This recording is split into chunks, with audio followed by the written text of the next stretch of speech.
Mungkin langsung saja untuk yang kita undang pembicara kedua sebelum nanti kita masuk ke sesi diskusi. Kita undang pembicara kedua, Dr. Fajar Perdana, yang akan membawakan materi mengenai monitoring hemodinamik pada gawat daruratan. Dr. Fajar ini lulus dari Fakultas Kedokteran Universitas Airlangga. Dr. Fajar ini teman saya kemarin waktu pendidikan di harapan kita ya, Dr. Fajar ya. Ya, beliau saat ini menjadi staf pengajar di Fakultas Kedokteran Universitas Airlangga, Rumah Sakit Umum Dr. Sutomo, Surabaya. Oke, mungkin untuk mempersingkat waktu, kami persilakan Dr. Fajar untuk membawakan materinya. Silakan Dr. Fajar. Terima kasih Dr. Heru. Saya izin share screen. Ya, bisa terlihat jelas ya slide saya? Ya, terlihat Dok, silakan. Baik, bismillahirrahmanirrahim. Assalamualaikum warahmatullahi wabarakatuh. Pada sore hari ini saya akan membawakan topik pemantauan hemodinamik pada kegawat daruratan. Mungkin buat teman-teman GP banyak hal baru yang bisa kita dapat di lecture kali ini atau mungkin sudah pernah dengar. Cuman saya harap ini tidak mengecilkan teman-teman untuk lebih semangat belajar, tapi harapannya pengetahuan tambahan ini bisa men-trigger atau memacu teman-teman untuk berkembang lebih ya untuk meraih ilmu. Baik, sebenarnya pemantauan hemodinamik merupakan komponen kunci ya, komponen kunci dalam melakukan manajemen pasien kritis secara efektif. Dalam arti secara efektif begini, seandainya pasien itu datang ya, dia shock anafilaksis sebenarnya, cuman kita tidak tahu dia mengalami riwayat shock anafilaksis. Datang dengan hipotensi, kemudian penurunan kesadaran. Nah, kalau kita tidak memiliki pemantauan hemodinamik yang adekuat, maka respon kita apa biasanya? Biasanya respon kita adalah berikan cairan. Kita grojok gitu ya. Terus kemudian tidak respon. Ya, padahal dia vasodilatasi hebat ya. Tidak respon dengan pemberian cairan sampai 20 sampai 30 cc per kilo. Kemudian refleks kita apa biasanya? Berikan dopamin ya. Dopamin naikkan dosisnya sampai 5 sampai 10 mikro gitu ya. Kemudian tidak respon juga, baru kita berikan norepinefrin. Nah, itulah menjadi penanganan atau manajemen pada pasien kritis kita tidak efektif. Karena apa? Kita tidak to the point, ya, tidak tepat sasaran pada masalah yang terjadi pada pasien tersebut. Nah, dengan berkembangnya dunia emergency medicine, ya, maka alat diagnostik atau teknik diagnostik yang akurat itu untuk guiding kita dalam melakukan manajemen pasien-pasien kritis di ruang emergensi yang kita belum tahu, artinya undifferentiated ya, artinya kausanya itu masih tidak jelas, itu dikembangkan ya. Jadi teknik-teknik tersebut dikembangkan. Nah, yang mungkin yang perlu ditanamkan ke teman-teman yang bekerja di emergency ya, yaitu suatu paradigma bahwa time saving is life saving ya. Artinya kita bekerja di emergency room itu time dependent. Pekerjaan kita bagus kalau time kita itu pendek, artinya respon time kita itu cepat ya. Karena apa? Karena kita memiliki golden hour. Golden hour itu di mana pasien itu pada rentang waktu tersebut itu outcome-nya akan baik seandainya kita lakukan pertolongan secara cepat. Ya, sehingga muncullah idiom-idiom seperti time is muscle, ya, time is brain, begitu ya. Tujuannya untuk itu kita mengejar golden hour tersebut. Nah, sayangnya di emergency department, ya, ini applicability atau penggunaan teknik hemodinamik monitoring atau pemantauan hemodinamik itu masih belum berkembang, ya. Biasanya kita di emergency ya sudah tensi nadi begitu aja, ya.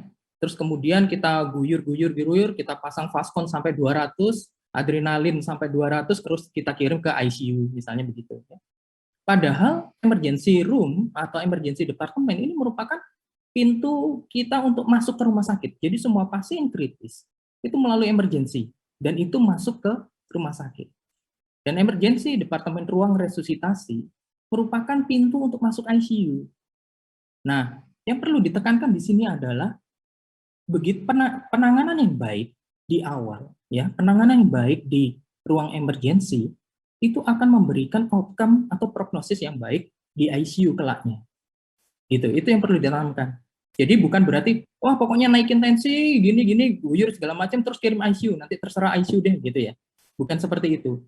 Artinya, penanganan ICU, penanganan pasien yang kritis, itu kita mulai sejak dini, early management di emergency room. Nah, sebelum kita menginjak lebih dalam mengenai pemantauan hemodinamik, saya pengen menjelaskan sedikit mengenai hantaran oksigen atau delivery oksigen. Jadi dari gambar ini, dari skema ini kita bisa lihat ya, yang di atas ini adalah paru-paru yang disebut dengan loading station. Ya, kenapa disebut loading station? Karena paru-paru ini yang memberikan oksigen. Ya, pembuluh darah masuk yaitu dengan kadar hemoglobin yang mengikat oksigen. Kalau dia hemoglobinnya cukup, hemoglobinnya sehat, maka dia akan mengikat 4 komponen oksigen, 4 molekul oksigen. Ya, sehingga saturasinya akan 100%. Ya, kalau semua hemoglobin mengikat oksigen, maka saturasi arterinya akan 100%. Saturasi yang ini disebut sebagai oksigen konten, ya. Artinya apa? Yaitu kualitas oksigen yang dibawa dalam darah, ya. Nah, ini kemudian dipompa oleh jantung yang disebut sebagai cardiac output ke seluruh tubuh. Inilah yang disebut sebagai hantaran oksigen, yaitu oksigen konten dan cardiac output, ya. Ke seluruh tubuh sampai ke jaringan, oleh jaringan oksigen ini diekstraksi. Oksigen ini dikonsumsi, digunakan untuk bermetabolisme. Rata-rata ekstraksi oksigennya itu adalah 25%. Sehingga aliran darah yang keluar dari jaringan, ini Hb-nya akan, atau saturasi venanya, kalau ini tadi saturasi oksigennya, itu akan tersisa 75%. Nah, ini adalah pada kondisi normal.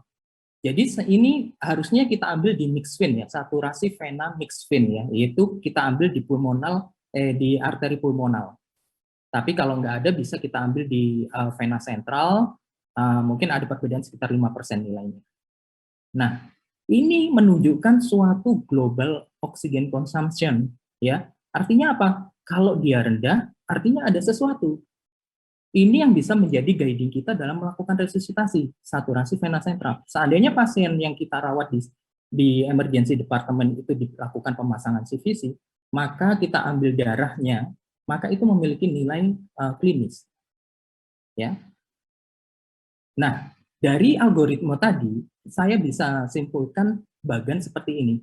Jadi delivery oksigen itu tergantung dari faktor-faktor yang mempengaruhi adalah cardiac output dan oksigen konten.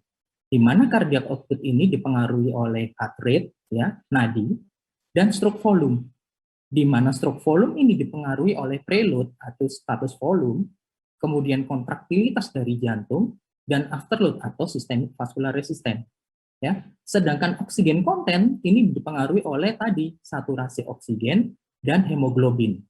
Ya, jadi inilah yang mempengaruhi faktor-faktor inilah yang mempengaruhi delivery oksigen. Jadi semua pasien yang datang dalam keadaan kritis ke emergency department, maka pasti masalahnya ada di salah satu komponen ini. Jadi kalau kita melakukan optimalisasi atau resusitasi, maka yang kita perbaiki adalah komponen-komponen dari delivery oksigen. Nah, ini delivery oksigen seharusnya dia menyeimbangkan antara supply dan demand, ya. Harusnya dia mencukupi kebutuhan tubuh ini berapa, maka hantarannya harus cukup, ya. Nah, dan tadi saturasi vena sentral ini menunjukkan adanya global oxygen consumption. Nah, kita bisa tahu cukup tidaknya delivery atau hantaran oksigen yang diberikan dengan terhadap permintaan oksigen demand-nya, itu dari salah satunya adalah dari saturasi vena sentral atau mixed vein. Nah, ini adalah interpretasi dari saturasi vena sentral atau mixed vein, ya. Jadi kalau saturasi lebih dari 75% tadi ya, normal extraction, artinya oksigen supply lebih besar dari oksigen demand, ya. Kalau 75-50%, maka ini compensatory extraction. Jadi ada peningkatan ekstraksi. Apakah itu dikarenakan adanya peningkatan oksigen demand atau penurunan dari suplai oksigen? Begitu juga kalau kadarnya lebih rendah lagi di bawah 50%, di atas 30%, maka ini merupakan munculnya suatu laktik asidosis, di mana oksigen suplainya jauh lebih rendah dibanding oksigen demand. Nah, kalau terjadi kurang dari 30%, di atas 25%, ini menjadi severe lactic acidosis. Kalau kurang dari 25% akan terjadi cellular death. Nah, jadi ini memiliki nilai klinis yang cukup penting kalau kita mengambil darah dari CVC kemudian kita periksakan, gitu ya. Nah, apa yang terjadi seandainya suplai oksigen atau delivery oksigen, hantaran oksigen kita rendah dibandingkan oksigen consumption atau oksigen demand yang tinggi? Maka inilah yang disebut sebagai shock, yaitu ketidakseimbangan antara hantaran oksigen dan oksigen demand. Nah, apa yang terjadi pada pasien shock?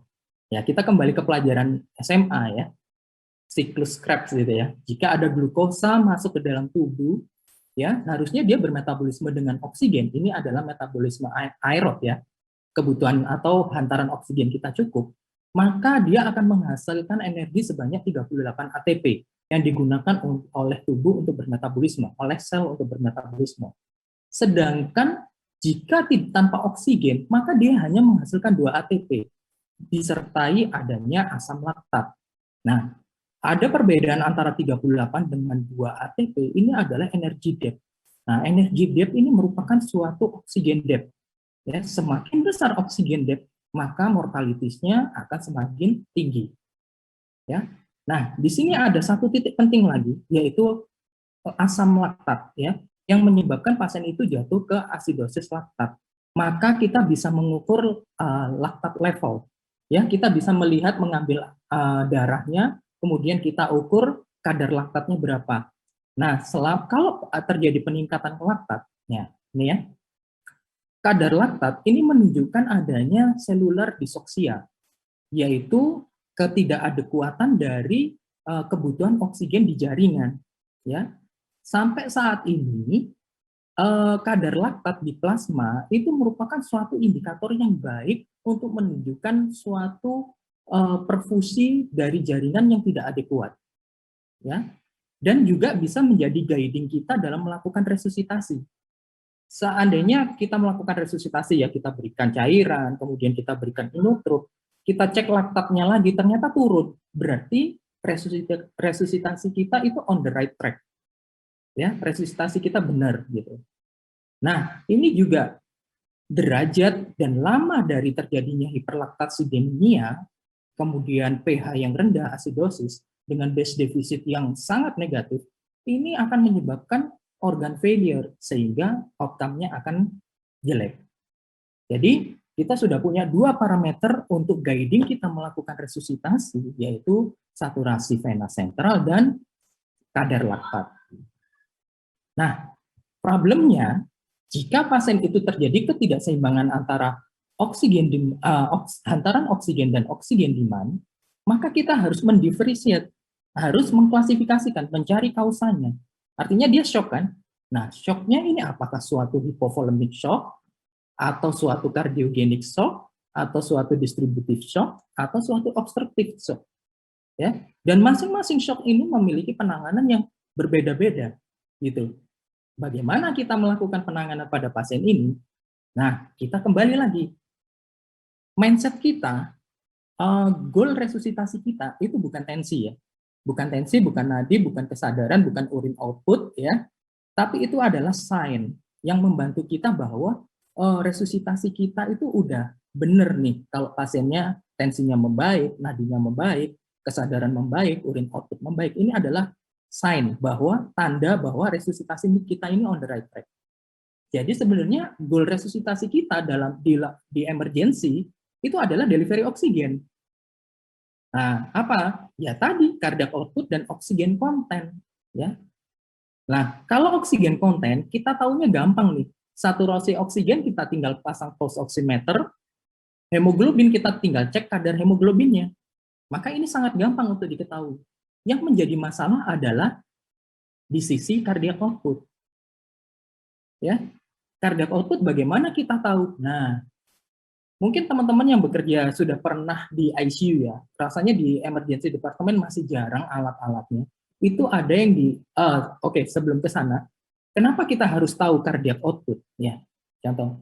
Tadi kan masalahnya adalah di sini. Kenapa kita harus tahu cardiac output? Karena kalau kita berpegang pada tensi nadi, ya, misalnya tensi, normal blood pressure, rumusnya tekanan darah atau MAP itu adalah cardiac output kali SVR, ya. Ini mungkin juga teman-teman harus ingat. Tekanan darah atau MAP adalah cardiac output kali systemic vascular resistance. Tekanan darah yang normal itu bisa punya 3 arti, ya. 1, SVR-nya tinggi walaupun cardiac output-nya rendah, tapi tampaknya tensinya normal. Nah, ini terjadi pada pasien-pasien hemoragik perdarahan, cardiogenic shock yang terjadi vasokonstriksi, sehingga SVR-nya tinggi, cardiac output-nya rendah, tapi tensinya tampak normal. Ya, ini bisa mengacaukan dari pemantauan hemodinamik kita. Begitu juga tensinya normal, tapi SVR-nya rendah, tapi cardiac output-nya tinggi, ya, kompensasinya cardiac output-nya tinggi. Ini terjadi pada pasien apa? Sepsis. Nah, begitu kita cek laktatnya, loh, kok dua-duanya ini tinggi laktatnya. Ya, padahal tensinya bagus ini, Dok, gitu. Nah, ini ada masalah lain yang harus dipecahkan. Nah, yang betul adalah normal SVR, normal dari cardiac output, sehingga tercapailah tensi yang normal. Jadi kita tidak bisa berpegang hanya dengan tensi. Ini satu lagi ya. Ini sumbu X apa Y? Y ya. Ini heart rate yang di bawah ini cardiac index. Cardiac index itu cardiac output dibagi body surface area ya. Sama aja dengan cardiac output. Yang sini, yang sisi kanan mean arterial pressure, tekanan darah, MAP ya. Dan sumbu bawahnya adalah cardiac index. Kita lihat ada hubungankah antara nadi dan tekanan darah terhadap cardiac index? Kita lihat ini dari penelitian Wu ini ya. Ini heart rate ini tidak membentuk suatu pola yang dia bisa memprediksi suatu besaran cardiac output. Begitu juga dengan MAP. Ya. Ini tidak membentuk suatu pola yang dia MAP itu menunjukkan suatu cardiac index atau cardiac output. Sehingga hati-hati kalau kita melakukan resusitasi hanya berpegang pada MAP dan nadi. Ya. Nah, kembali lagi. Jadi cardiac output ya yang kita mau tahu adalah kalau goal resusitasi kita delivery oksigen, maka kita harus tahu cardiac output pasien kita apa. Nah, cardiac output ini sebenarnya sudah banyak banget alat yang digunakan sebagai cardiac output monitoring. Ya. Ada yang minimal invasif, ada yang non-invasif, ada yang invasif. Ya. Ya, teman-teman harus tahu juga ini bahwa ini ada satu adalah ini yang metode lama, metode klasik yaitu pulmonary artery catheter ya, namanya Swan-Ganz ya. Nah, ini ya. Ini invasif sekali, tapi ini masih menjadi gold standar kita dalam pengukuran cardiac output ya. Pada operasi jantung dengan high risk kita selalu pasang ini, Mas Ian. Ya, ini dengan teknik termodilusi dipasang di sistem vena, kemudian masuk ke RA, ke RV, kemudian dia masuk ke pulmonal artery. Ya. Kemudian berkembang dengan transpulmonary thermodilution. Ini minimal invasif, ya. Namanya PICO, ya. Ini kita bisa langsung dapat nilai cardiac output-nya. Ya. Nah, yang berikutnya adalah pulse counter analysis. Nah, ini yang sedang dikembangkan ya. Pulse counter analysis ini banyak alatnya yang menggunakan metode ini, dia bisa menghasilkan cardiac output juga bisa menunjukkan kebutuhan cairan. Nanti saya jelaskan di belakang. Kemudian ultrasound based technique ya. Ada USCOM ya. Kemudian ada bioimpedance, bioreaktan biasanya kalau ini non invasif tapi tentu saja ketepatannya, akurasinya itu lebih rendah dibanding alat-alat yang lebih invasif ya. Tapi ini tetap bisa menjadi guiding kita dalam melakukan resusitasi. Contohnya ICON. Ini tinggal ditempel kayak EKG gitu, dia menghasilkan cardiac output dan SVR. Nah, sekarang oke, seandainya kita sudah tahu nih cardiac output-nya mengalami masalah ya. Maka yang berikutnya adalah, kalau cardiac output-nya bermasalah, jadi komponen mana yang masalah? Apakah heart rate, apakah stroke volume? Ya, kita pecah satu-satu. Heart rate gampang lah, kita tinggal lihat EKG, ya kan? Kalau AF rapid jelas cardiac output turun, SVT cardiac output turun, ya kan? Tapi kalau dia normal sinus, takikardi ya sebagai kompensasi, maka kemungkinan permasalahan ada di stroke volume, ya kan? Nah, stroke volume ini ada 3 masalah: preload, kontraktilitas, afterload. Nah, bagaimana kita mengetahuinya? Nah, ini sebenarnya juga susah-susah gampang. Kalau afterload itu sebenarnya cukup mudah kita tahu. Ya, SVR itu merupakan nilai dari bisa kita dapatkan dari kalkulasi. Ya, kalau kita punya tensi, kita sudah pasang CVP, kita sudah punya monitoring cardiac output tadi, maka SVR kita bisa tahu nilainya. SVR-nya rendah atau tinggi itu bisa kita masukkan ke rumus ini. Bagaimana dengan kontraktilitas? Nah, sekarang udah banyak mesin echo, ya, USG lah, USG yang walaupun punyanya Opgen gitu ya, nggak punya yang phase array yang untuk khusus kardiak, itu masih bisa kita gunakan, ya.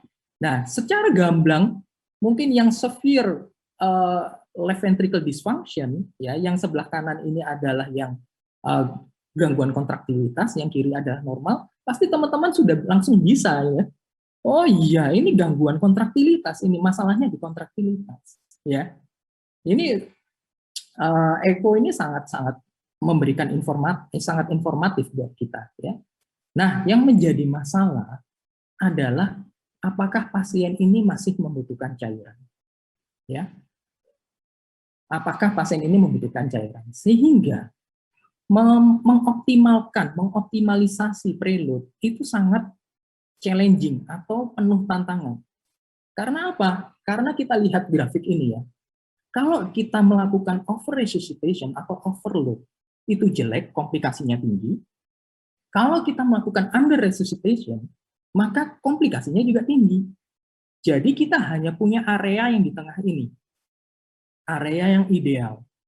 Nah, semakin kritikal pasiennya, maka area yang ideal ini semakin sempit. Nah, kita tahunya dari mana untuk mencapai area ideal ini? Nah, ini ada beberapa cara, ya. Nah, ini sebelumnya kita harus mengetahui performa jantung dari pasien yang kita hadapi, ya. Nah, ini adalah kurva Starling, kurva Starling, ya. Ini adalah performa jantung yang warna ungu, ya, yang sumbu G ini stroke volume, yang sumbu X adalah preload, ya. Nah, kita nggak tahu pasien itu datang ke kita pada posisi titik yang mana? Bisa di sini, ya, bisa di sini, bisa di sini, ya. Nah, sehingga penambahan volume di sini, ya, dengan penambahan volume di sini, ini preload ya, penambahan volume yang sama pada titik ini, penambahan volume yang sama pada titik ini, dan penambahan volume yang sama pada titik yang puncak, ini memberikan perubahan stroke volume yang berbeda-beda. Kalau yang di bawah, stroke volumenya diberikan cairan langsung naik tinggi. Sedangkan yang tengah ini hanya memberikan respon sedikit. Sedangkan yang di ujung ini tidak berespon. Unresponsif terhadap pemberian preload.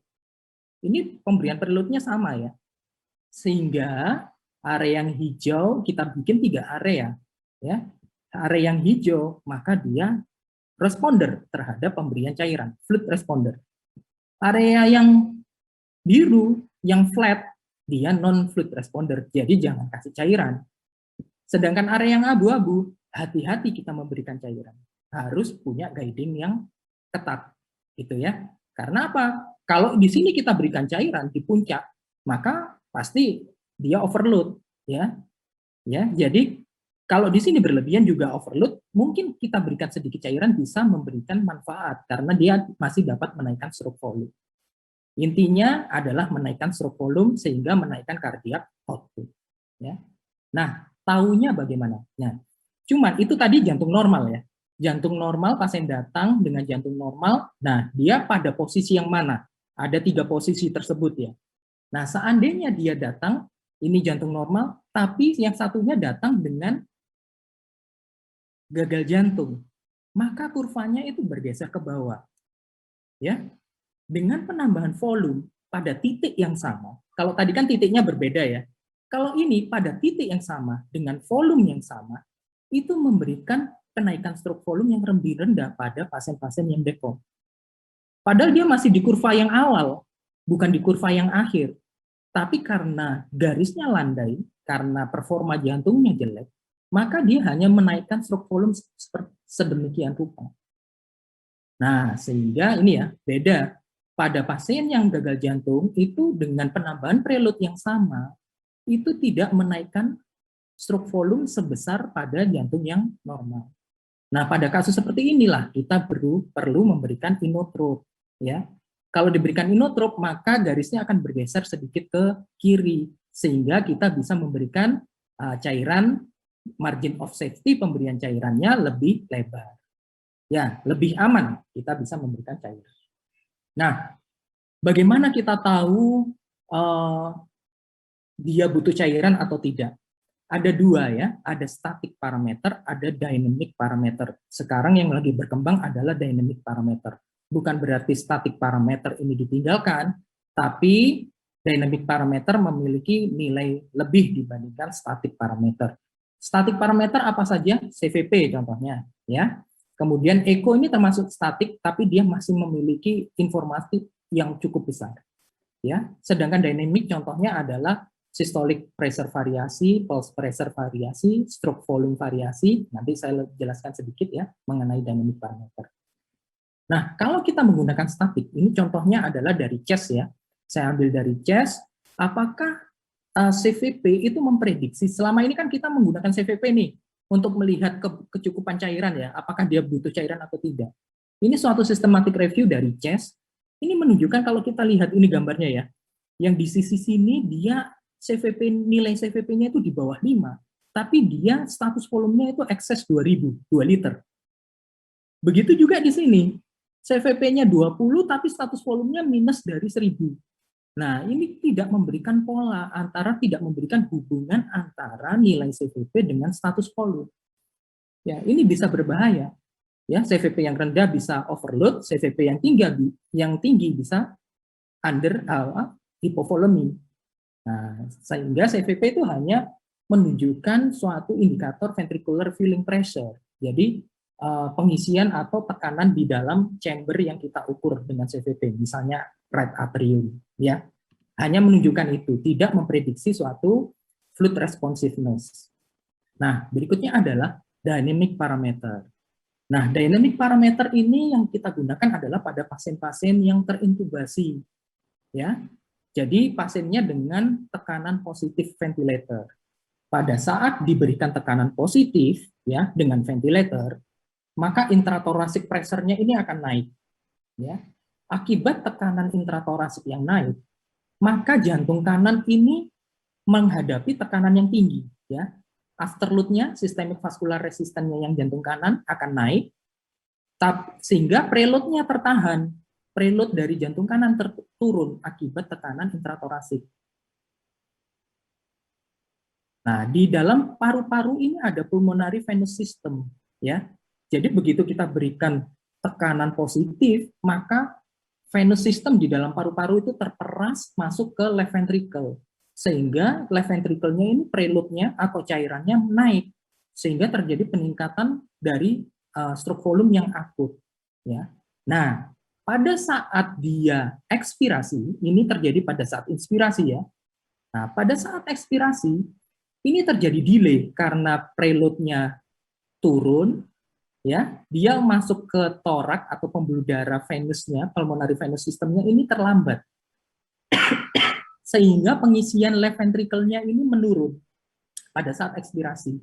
Dan ini dominan pada pasien-pasien yang hipovolemi.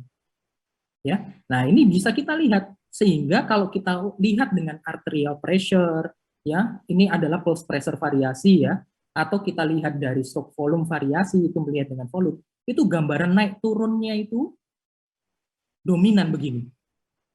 Nah, dengan cut-off point lebih dari 15%, ini menunjukkan fluid responsiveness. Ya, jadi kalau dia nilai naik turunnya dibandingkan yang tinggi dengan paling rendah, lebih dari 12-15%, ini menunjukkan, oh pasien ini fluid responder, bisa kita berikan. Nah, sayangnya, parameter ini memiliki limitasi. Maaf ya. dia tidak bisa digunakan pada pasien-pasien yang bernafas spontan, sayangnya. Jadi interaksi dengan ventilatornya harus pasif. Jadi pasiennya harus dengan pelumpuh otot. Ya. Jadi murni nafasnya dari ventilator. Kemudian kalau tidal volumenya kurang dari 8 mm per kilogram berat badan, ini tidak bisa memberikan nilai yang optimal. Tidak bisa memberikan akurasinya turun lah. Ya, kalau pada ARDS ya, biasanya untuk mencapai tidal volume 8 mili itu susah.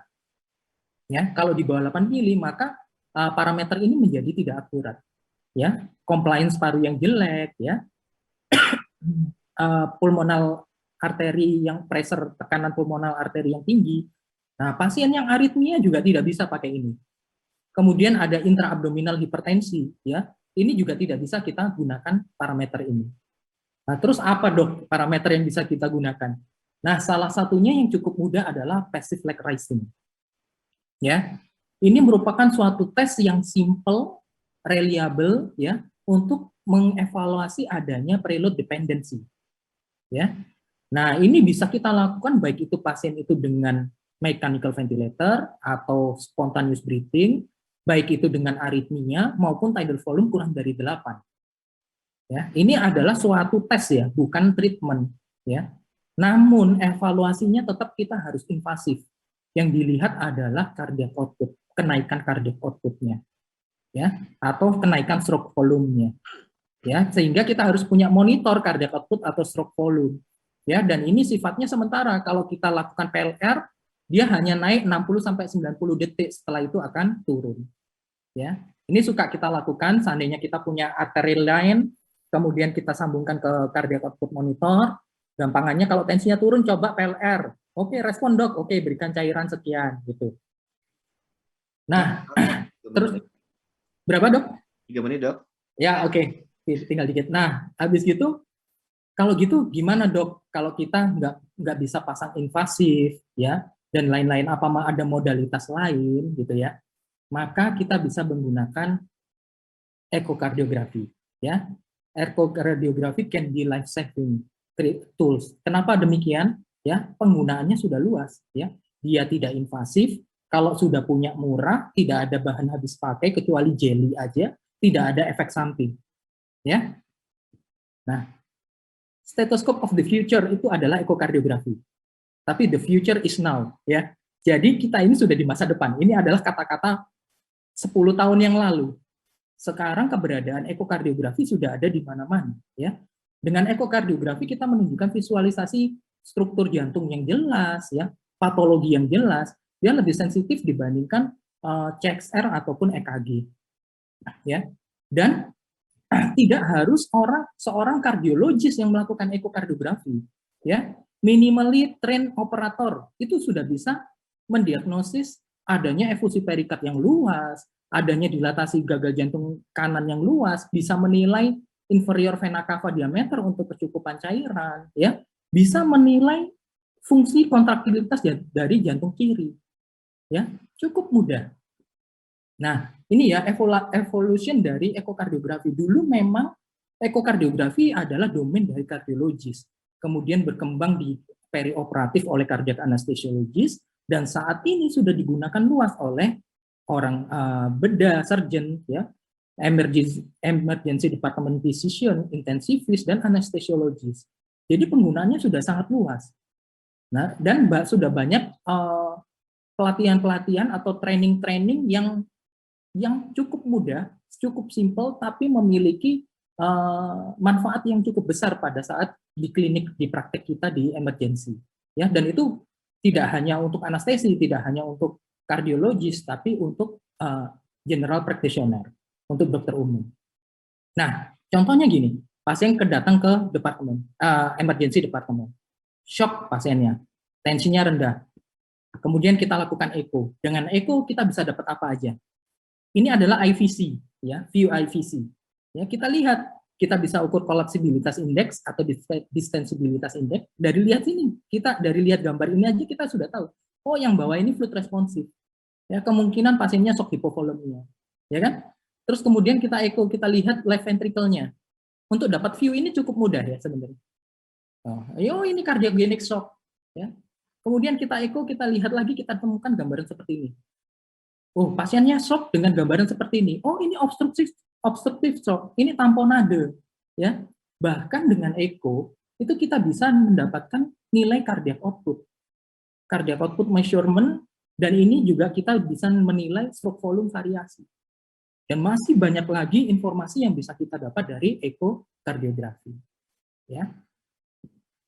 Nah, ini adalah salah satu ruang resusitasi di emergency department di Sutomo. Ya. Kita sudah menulis ruang resusitasi dan intensif karena memang ruang resusitasi itu doorway to intensive. Jadi perawatan intensif, early management di intensive critical care itu kita mulai di emergency department. Ya. Dan di sini kita sudah siapkan alat-alat seperti ekokardiografi, alat-alat yang minimal invasif seperti bioimpedance dan bioreaktan, itu kita sudah siapkan. Ya.